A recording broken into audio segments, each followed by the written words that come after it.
asked me in the chat all about molds, mycotoxins, Lyme disease, breast implants, and heavy metals, or any toxins or any diseases. And let me tell you just some general issues that for you, I get a lot of questions about natural treatments.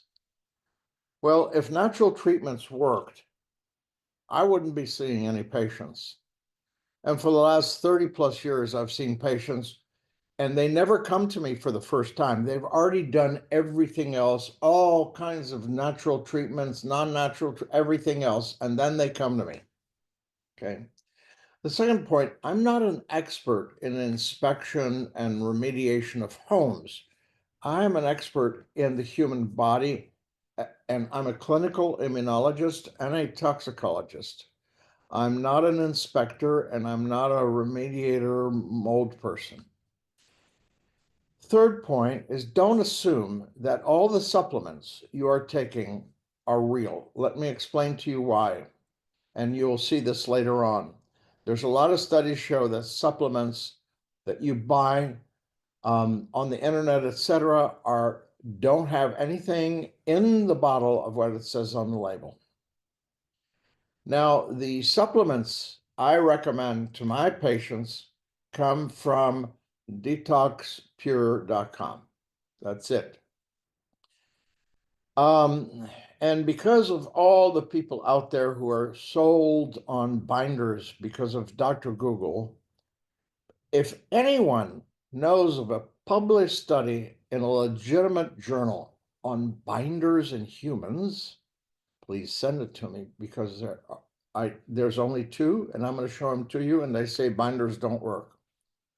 As far as diet is concerned, and this is a lot of people ask about this, it's an anti-inflammatory, low histamine diet. And then somehow recently, there's come a question about this case study on autism. One person, one child, and there's only 13 references on it. Please don't pay attention to something like that. I'm the editor-in-chief for 5 medical journals. I know, and I've published over 100 studies in medical journals. I have chapters in textbook. One case study with only 13, that's because there's something fishy there. So what about this water-damaged indoor environments where toxigenic molds, meaning molds that make toxins grow? And this is from a study by Dr. Thrasher. Dr. Thrasher and I worked together for many years. He was part of the team at the Center for Immune and Toxic Disorders, and I was the head of that in Houston.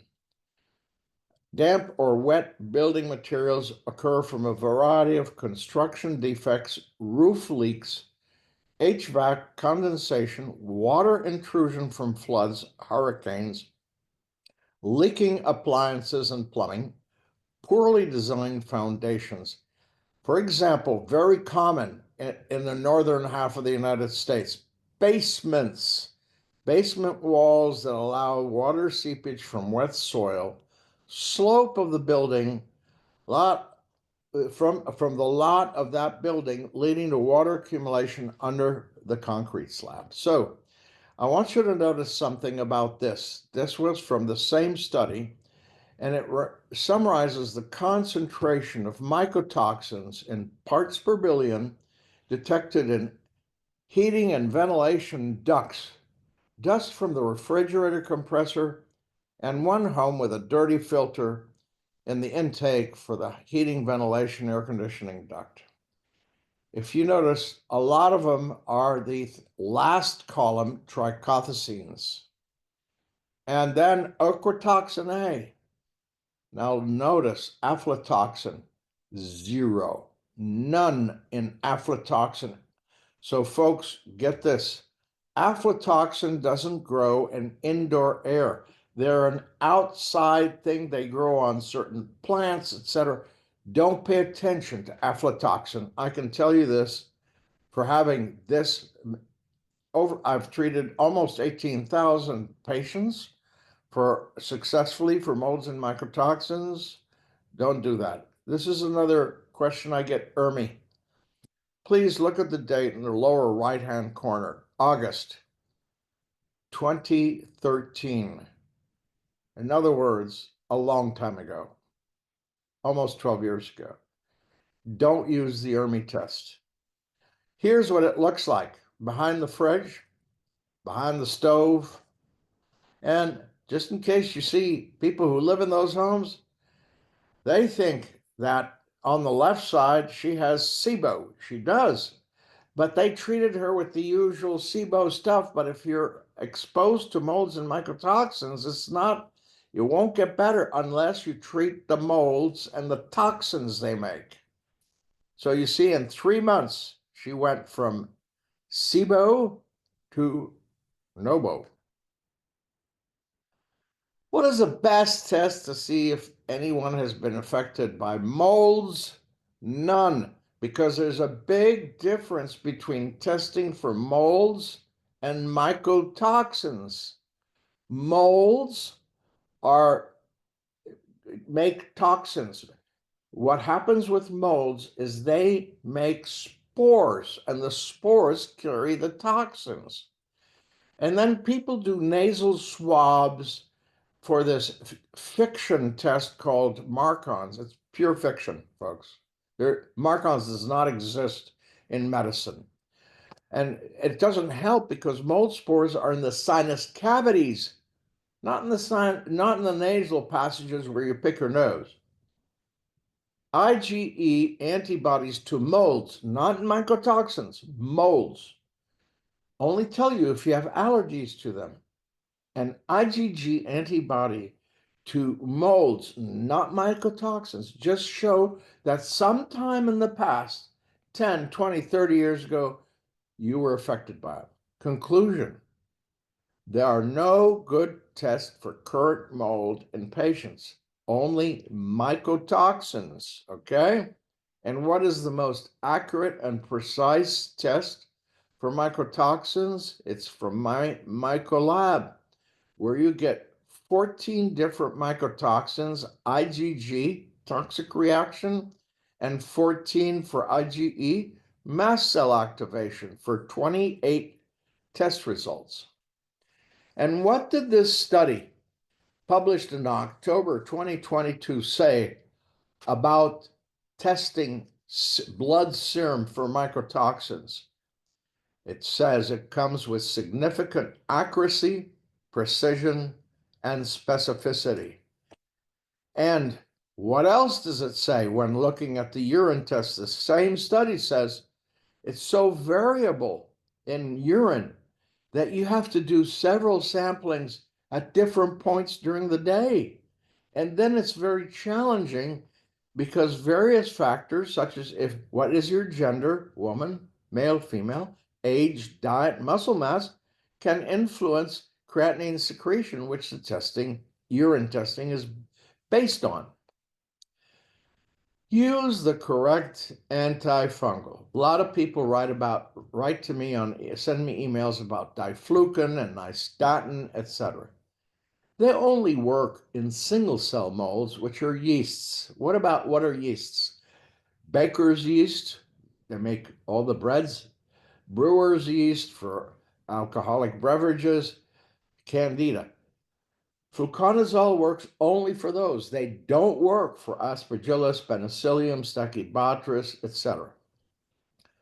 Sporanox, brand name, but itraconazole is the generic name, and Vfend, which is voriconazole, work against all toxic molds, including toxic yeasts. For those of you who like to consult Dr. Google, no, your hair won't fall out if you take itraconazole, your liver won't die, and there are no brain channels to block and whatnot except for Shoemaker's brain. So here it is. Fluconazole is on the left column, itraconazole on the right column. That's what it will affect. Well, it makes sense that you should use itraconazole because it'll get rid of all of them, not just one of them. What about the safety? Because some people are so nervous and they think that natural will help, which it doesn't. So this is what a study showed, that itraconazole is well tolerated with doses of up to 400 milligrams per day, being generally free of serious side effects. So no problems taking this. Now, here's this one.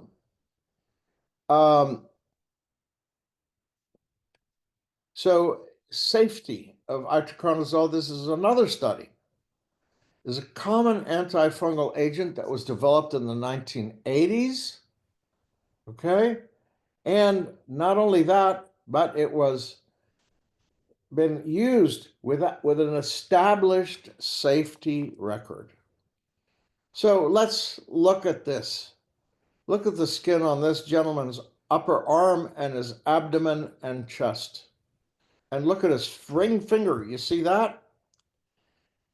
This is what is caused by mycotoxins. Please don't mix molds with mycotoxins. Now look what happens when he gets treated with itraconazole 6 months later. Got it?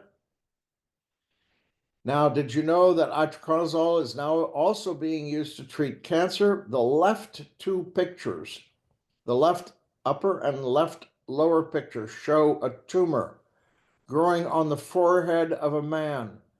And if you see at day 59, less than 2 months, just short of 2 months, you see what it did? Why? Because mycotoxins, not molds, mycotoxins cause cancer. Here's an article. This is where they took from all kinds of cancer centers in the United States patients who had 35 different cancers, and they found molds in each one. So the point being is that cancer is caused from toxic molds and their mycotoxins, principally the mycotoxins. Now, here's gliotoxin. A study demonstrated that was published that gliotoxin causes demyelination in the brain, leading to multiple sclerosis. This was from Rutgers Medical School in New Jersey. And they said, we propose here that fungal toxins, which are mycotoxins, are the underlying cause of multiple sclerosis. So there you go. And I have treated many. And do not use NAC or glutathione if you have gliotoxin antibodies, because they'll increase the toxicity. Okay?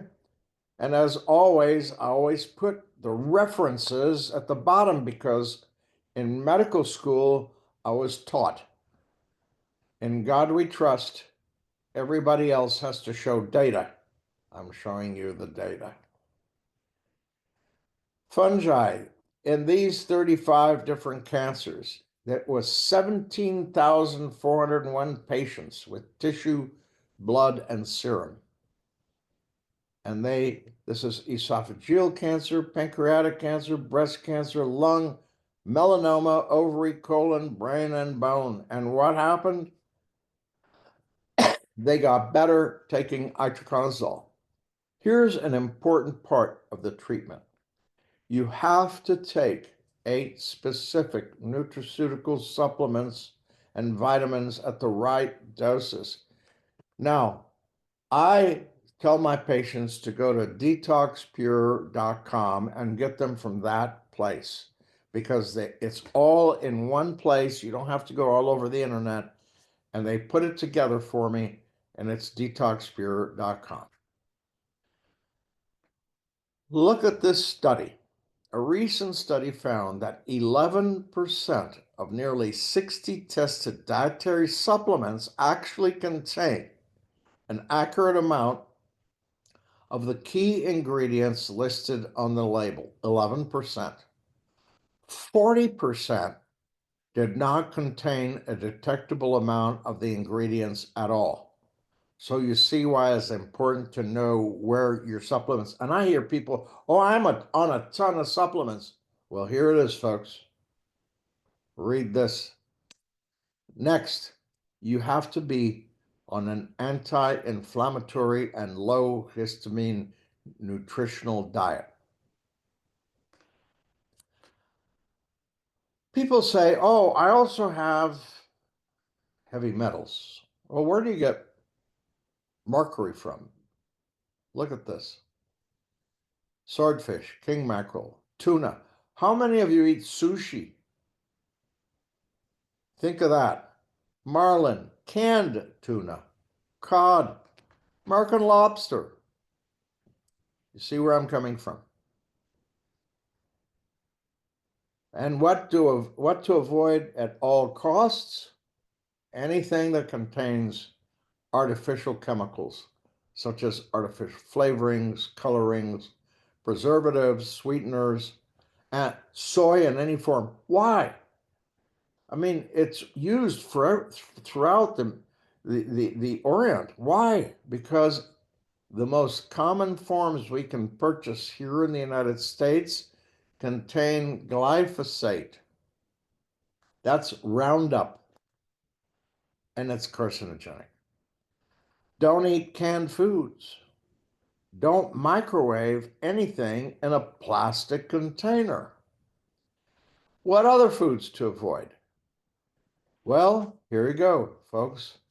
Breads and breakfast cereals, cake, ice cream, frozen and packaged meals, soft drinks, fruit drinks, pizza, salty snacks, packaged baked goods, chicken nuggets, fish nuggets, and the dressings and sauces that come in bottles.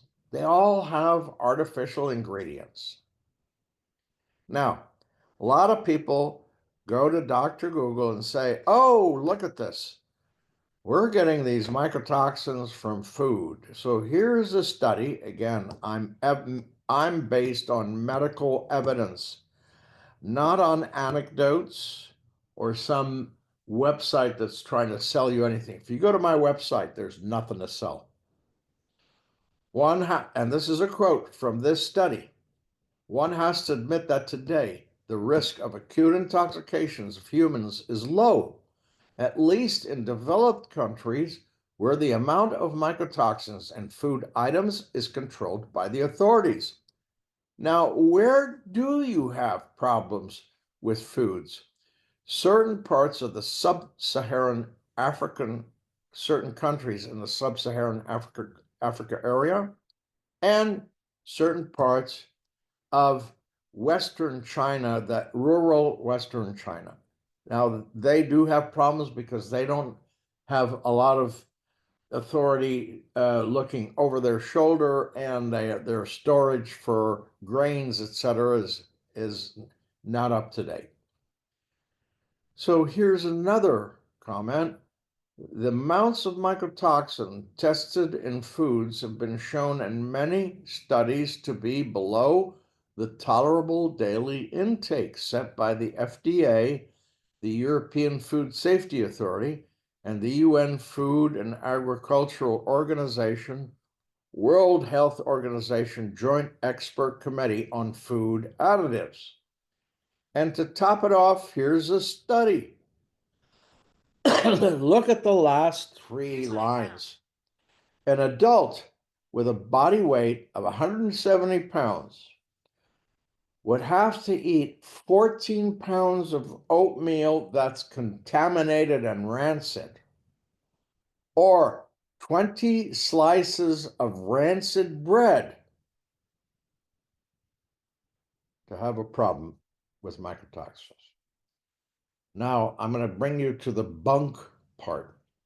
In other words, the part where on the internet they convince you of things not in existence or that don't make any difference. Here's this study. Dr. Ari Vajdani shared it with me, and it's his slide, and I give him complete thank you and honor for this, using this slide. Several popular organic acid tests claim to detect imbalances in gut bacteria and fungi. molds. But most of the microbial markers on these tests do not measure what they claim to be. That's from that study above. Chemicals in blood versus chemicals in urine. So many labs focus on the levels of chemicals measured in urine. But this is the chemicals that have already passed out of the body, left the body. You should measure what's in the body and measure the immune response to these chemicals, okay? That way, the practitioners can examine the role of chemical-induced new antigen formation in the development of autoimmunity. So look for the body burden of chemicals, not what's come out of in your urine and is gone. Here's a study on GI map. They took stools from a healthy person, screened for different bacteria and parasites. They spiked them and sent it to do different labs. Look at the specificity of the GI map for those of you who still are using it. By the way, this study was published in 2020, almost 5 years ago. Specificity of 26%. What does that mean? That 74% is non-specific. Don't use this test. Myth. Mycotoxins colonize the gut, so you have to pull them out with binders. That's a myth. What do studies on binders show? Binders rely on the absorption of mycotoxins from the gut, so they don't go to the blood. That's what they say. And this is a published study. Included are kaolinite, clays, activated charcoal, zeolite, bentonite, etc. They're effective in neutralizing aflatoxin. Now, folks, do you remember how much aflatoxin is inside people? I'm taking you back to that slide that I showed you earlier. You remember this? How much aflatoxin? Look at that column. 0. And yet, that's the only aflatoxin these work against. That's the only mycotoxin that they work against. So the point being is you don't do it. So binders are ineffective in all other mycotoxins. In addition, on top of all that, they also bind vital vitamins and macro and micro elements. What are macro and micro elements? Zinc, magnesium, etc. Don't use them. Here's another study. Some physical strategies, such as the application of adsorption agents, binders, presented no sufficient effect against mycotoxins. So all that binder stuff is pure bunk. So is this, the urine testing, the oat testing, I showed you that. Let's talk about this HLDR genetic test. They say, Shoemaker, Neil Nathan and his crowd say it's 25% of the American population are affected by this gene. 25% of the American population is 82 million Americans. And yet not one single study has been published on this. No one in the National Institute of Health is giving money for studying this. It's not taught anywhere. But let me tell you about something that doesn't affect 82 million Americans, but 32 million Americans. 50 million less, 32 million Americans that everybody has heard about. It's called diabetes. But this other one that affects 50 million more, nobody knows about. The visual contrast sensitivity testing. It's bunk, MSH, C3A, C4A. All these are bunk tests. And here's what patients are commenting.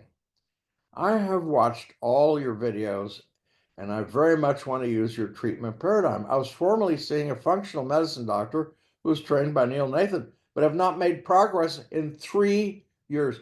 Folks, it takes 6 months of treatment and you're done. 6 months. Here's a testimonial. I've watched most of Dr. Campbell's webinars on MyMycoLab website 3 times each. I'm a health coach and was working for a US group that had a shoemaker mold protocol, which was useless.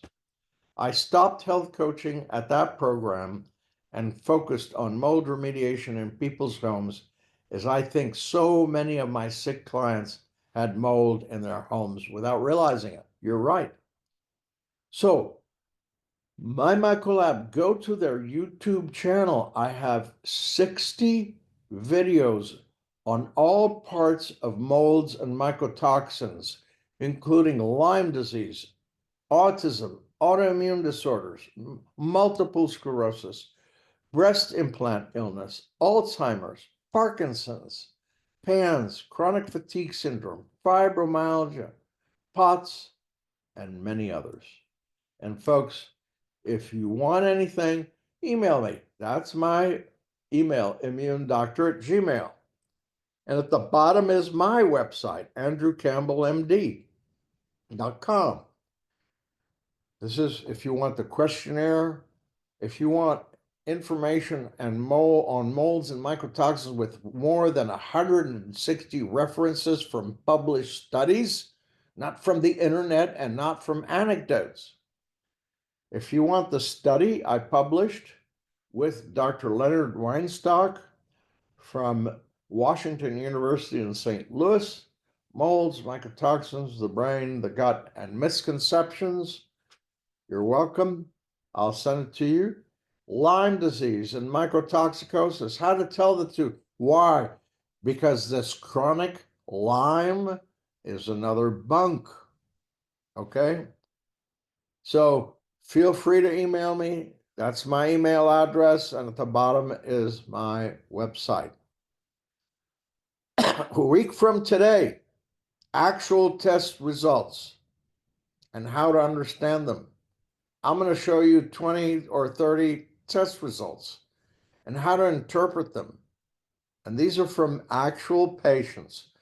Naturally, their name and their date of birth and who they're, or etc., is no longer there, just the results.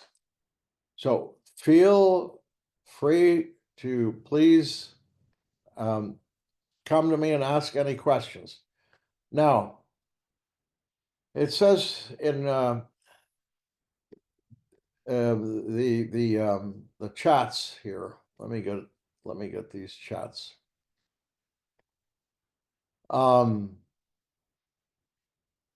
Dr. Campbell, my fiance and I have gotten rid of all our porous belongings from our infected house. I have just gotten our test from your lab, and we have been exposed to all 14 mycotoxins. Folks, it's not my lab. I'm their medical advisor. It is not my lab, okay? It is just, I'm just their medical advisor.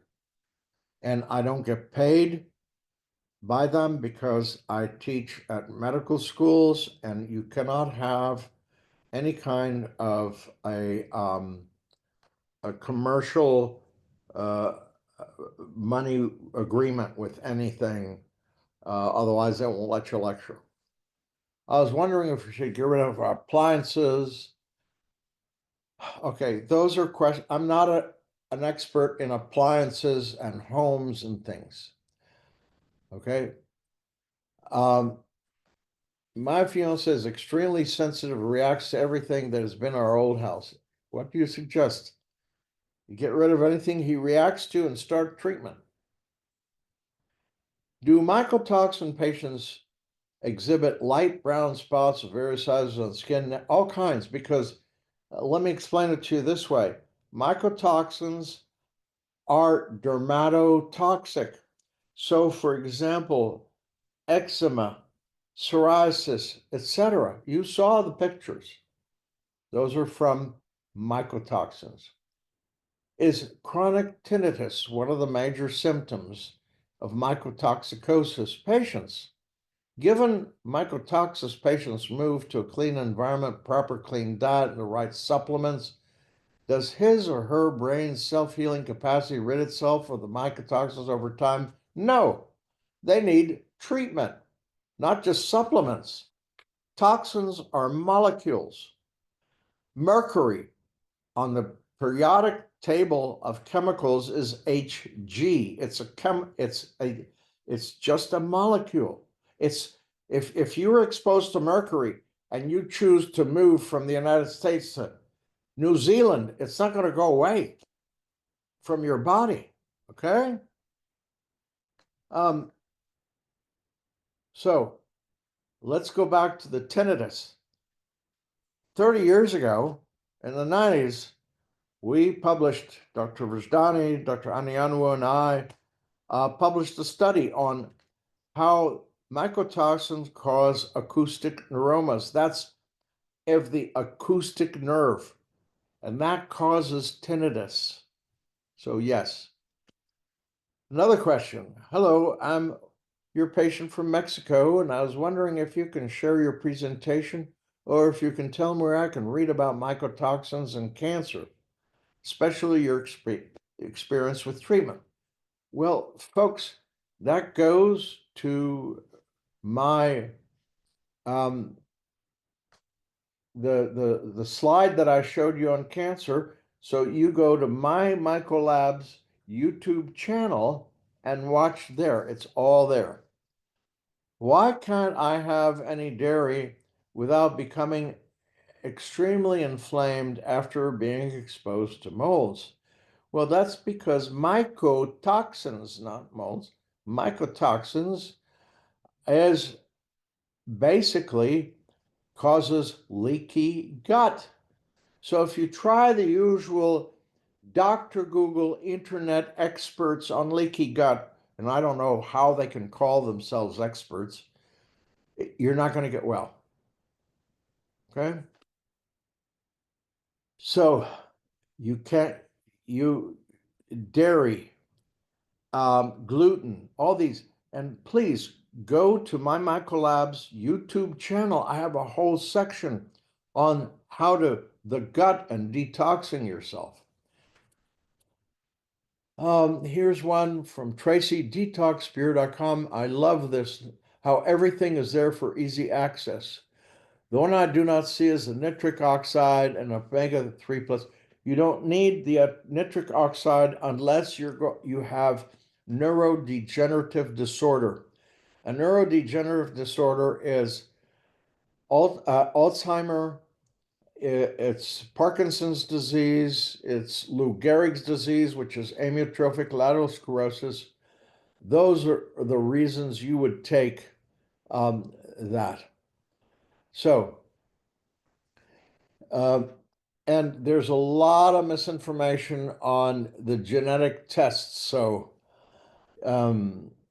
anyway,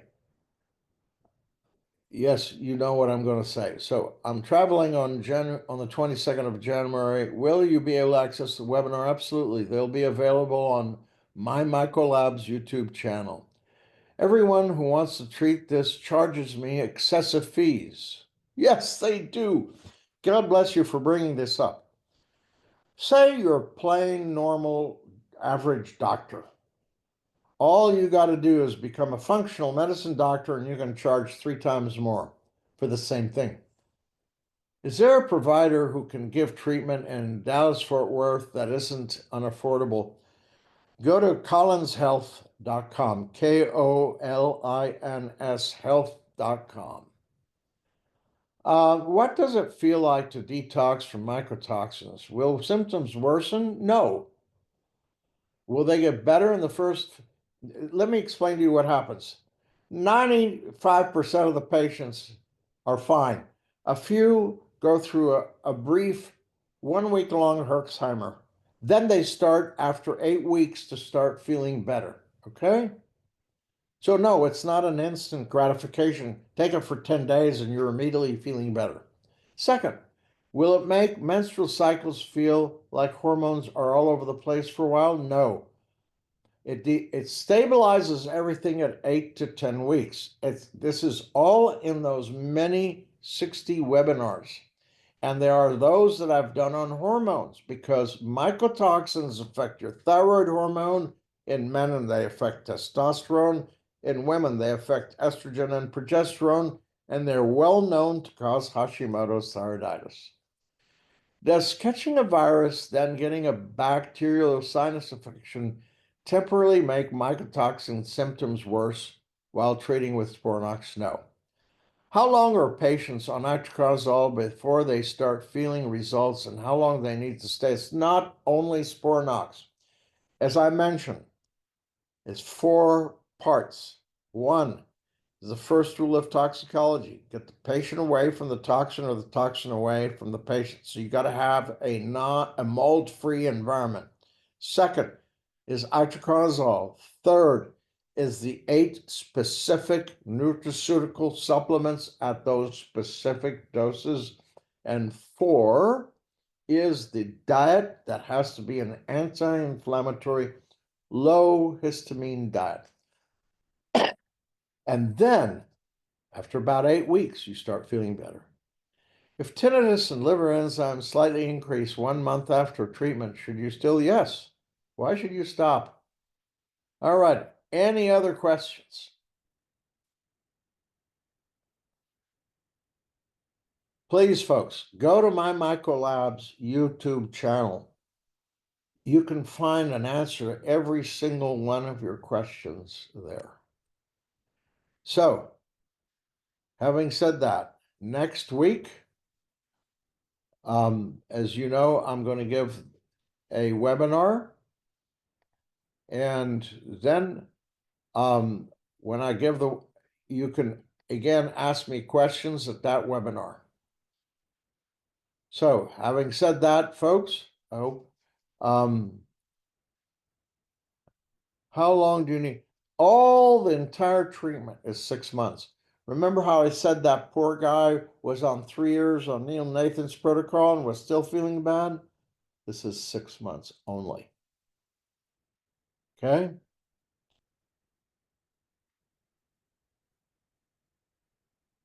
What's the maximum time it'll take? 8 to 10 weeks. All righty, folks. So we've gone through a lot. Remember, next week we go through all the testing. So when you see the test results, you'll know what it means, how to interpret it, and what treatment you have to give for it. All righty? Have a great rest of your